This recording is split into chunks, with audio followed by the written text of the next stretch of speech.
Dans les amplis des diplômes, moi, j'ai cherché ma voie. Mais la vie taquine m'a menée sur une autre voie, sur la scène. Sans préavis ni d'accord, artiste malgré moi, j'ai façonné mon décor. J'ai voulu être sage, gravir les échelons de cette société. Emprunter l'itinéraire normal après le bac m'a itinéraire calculé. Transition interrompue, où les parchemins deviennent un refuge, la scène m'a réclamé. Artiste sans consentement, moi, j'ai retrouvé mes mots, mes lendemains. J'ai retrouvé la poésie, j'ai rencontré l'islam. J'ai retrouvé la poésie, j'ai rencontré l'islam. J'ai retrouvé la poésie, j'ai rencontré l'islam. Hello, moi, c'est l'encre des étoiles dans le monde poétique et dans le monde des mortels, c'est Linda Kwame.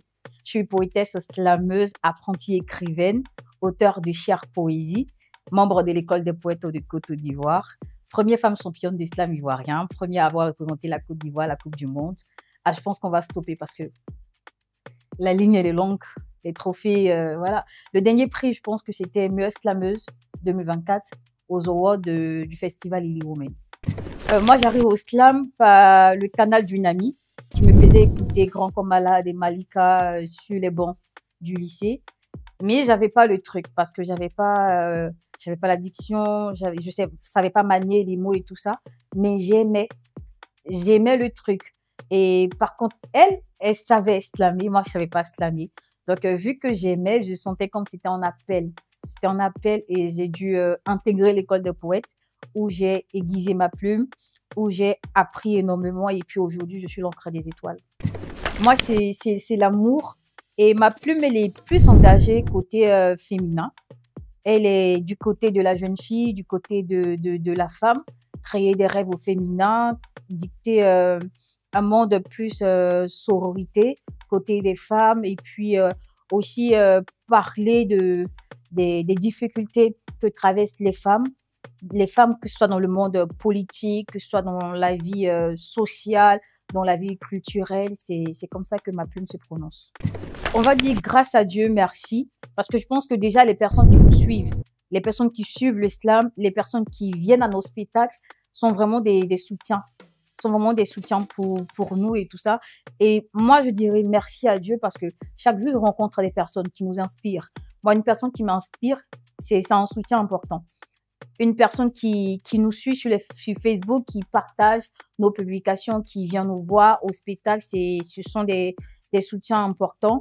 Des personnes qu'on n'a même pas besoin de payer 5 francs, qui vont faire nos captations, vidéos, photos et tout ça, ce sont des soutiens importants.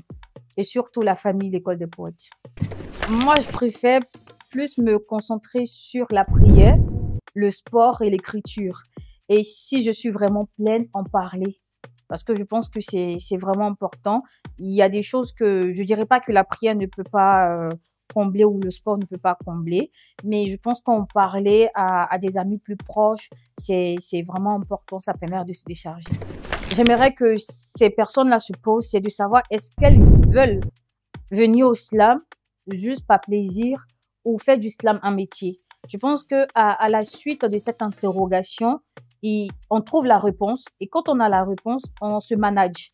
On essaie de trouver comment on doit travailler pour pouvoir être d'abord soi et atteindre des objectifs qu'on s'est fixés.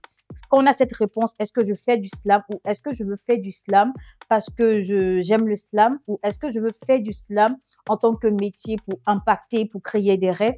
Quand on a ces réponses-là maintenant, je pense qu'on pourrait être situé. Le 28 septembre, nous serons du côté de l'Institut français pour le second spectacle intitulé Femmes Poètes. Lorsque vous viendrez à Femmes Poètes, vous donnez la possibilité à 2 jeunes filles de l'association ProKid de reprendre le chemin de l'école. Très bientôt, nous ouvrons la billetterie de Femmes Poètes. Vous pouvez retrouver les tickets via mon compte Facebook, TikTok, Instagram, l'encre des étoiles. Vous avez juste à m'écrire en PV et je vous répondrai. Et très bientôt aussi, on va lancer les points où vous pourriez avoir les tickets. Voilà, les tickets seront disponibles à l'Institut français. Ça, c'est un point sûr. Et les autres points, on va vraiment communiquer cela sur ma page. 630 places, 28 septembre 2024, 19h, Femmes Poètes à l'Institut français. Venez. 30 ans. 30 ans, ça fait peur. Peur, peur. Disent-ils que 30 ans, ça fait peur. À l'approche de la vingtaine, moi, je redoute la trentaine. La peur au ventre, même si la vie me fait signe de déjà tout vécu, sauf mon enfance et mon adolescence. Mais 30 ans, ça fait peur, croyez-moi, disent-ils.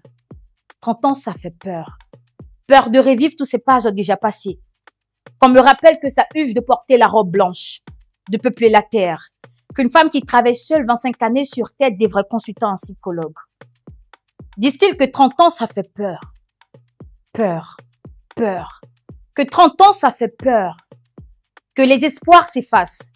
Les doutes nous embarrassent. Le temps se déplace. Les angoisses s'enlacent. Les nuits sont longues, le cœur bat plus fort. Disent-ils que 30 ans, ça fait peur. Les rêves nous hantent, les regrets nous noient. Disent-ils que 30 ans, ça fait peur. Bah ouais. 30 ans, ça fait peur. Donc les gars, c'était l'encre des étoiles, votre fave poète, apprenti écrivaine sur du papier.